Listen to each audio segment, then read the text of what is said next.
ये उद्धव शतक का जो हम पढ़ रहे हैं और उसका जो छंद संख्या 4 है, पिछले वीडियो में हम थोड़ा-सा बीच में व्यवधान आ गया था और निरंतर नहीं रह पाए, इसलिए उसी का ये भाग समझ करके छंद संख्या 4 आप समझिए।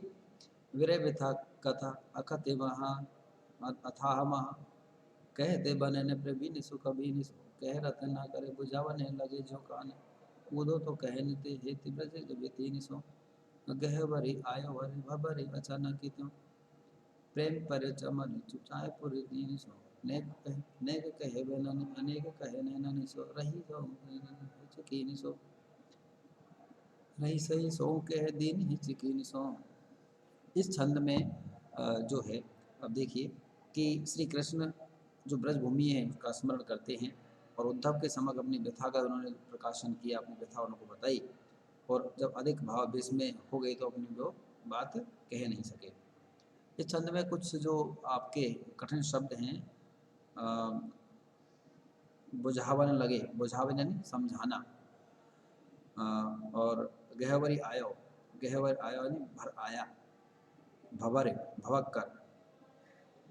तो यहाँ जो इसमें देखिए पहली पंक्ति, विरह व्यथा की कथा अखत अथाह महा कहते बनन जो प्रवीण सु कबीन सो। एक विरह व्यथा के बारे में, विरह की जो कथा होती है वो अकथनीय होती है, अवर्णनीय होती है, अनिर्वचनीय होती है।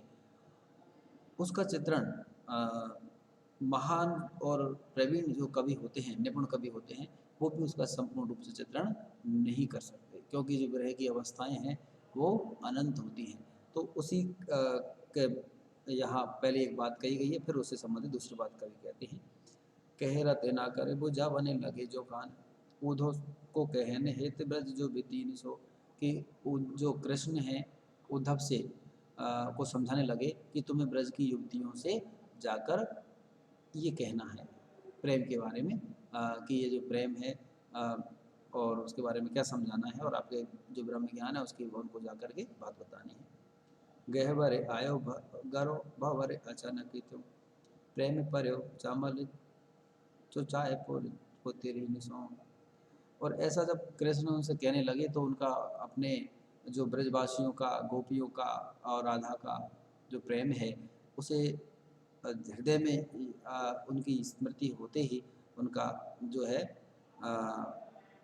हृदय भावानुभूतियों से अचानक भर आया, जैसे झरना फूट पड़ा हो वैसे। प्रेम पर चमल चाहे पुर तीन सौ, जैसे कि अचानक उनकी आँखों से जो प्रेम का पवित्र कण हैं, वो झरने हैं जैसे फूट पड़े हों, ऐसे उनकी आँखों से जो प्रेम के उनकी याद में अश्रु की जो धारा है वह टूट पड़ी, निकल पड़ी। नेक कहे वे नहीं अनेक कहे नैना सो रही सही सो कहे दिन हिचकीन सो।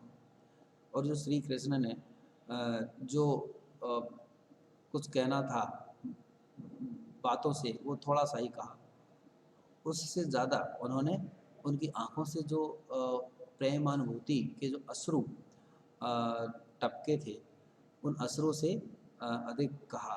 और कुछ रह गया जो कुछ नहीं कह पाए अपने जो प्रेमी जनों की याद में, तो रही सही सो कह दिन हिचकिन सो। और उन्होंने जो रही सही बात है वो सब, और प्रेम में भाव विभोर होकर के वो हिचकियाँ लेने लगे और उन हिचकियों ने सब कुछ बता दिया कि किस तरह का अनन्य अटूट एकनिष्ठ पवित्र जो प्रेम है वो ब्रजवासियों का कृष्ण के साथ था।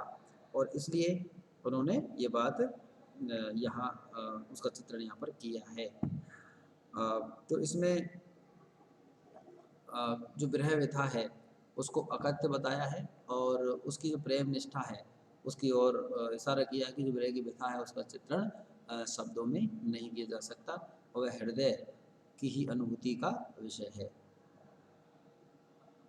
यहाँ जो ये जो छंद है इसमें आप अलंकारों की दृष्टि से हम देखते हैं तो अलंकारों की दृष्टि से इसमें अनुप्रास, यमक, अतिशयोक्ति काव्यलिंग जो अलंकार हैं उनके उनका सुंदर प्रयोग यहाँ देखा जा सकता है। इसके अलावा ये जो रचना है ब्रजभाषा का जो पद मैत्री और लालित्य पूर्ण जो पदावली रचना है उसका की सुंदर उदाहरण इसमें देख सकते हैं। कवित्त छंद की अति गति इसमें प्रशस्य है। कवित्त छंद की सुंदर रचना ये बन पड़ी है। माधुर्य गुण और गुणी रीति आप इसमें देख सकते हैं। और अव्यंजना जो शब्द शक्ति है उसका बहुत ही सुंदर प्रयोग यहाँ पर हुआ है। प्रेम की जो अनन्यता है, जो एक निष्ठता है, जो पवित्रता है, वो उसका चित्रण यहाँ व्यंजना शब्द शक्ति के माध्यम से व्यंजनार्थ में अनुभव किया जा सकता है। तो ये जो ये छंद है, छंद संख्या 4 तो हमने पढ़ा। छंद संख्या जो 5 है उसे हम अगली कक्षा में पढ़ेंगे। धन्यवाद।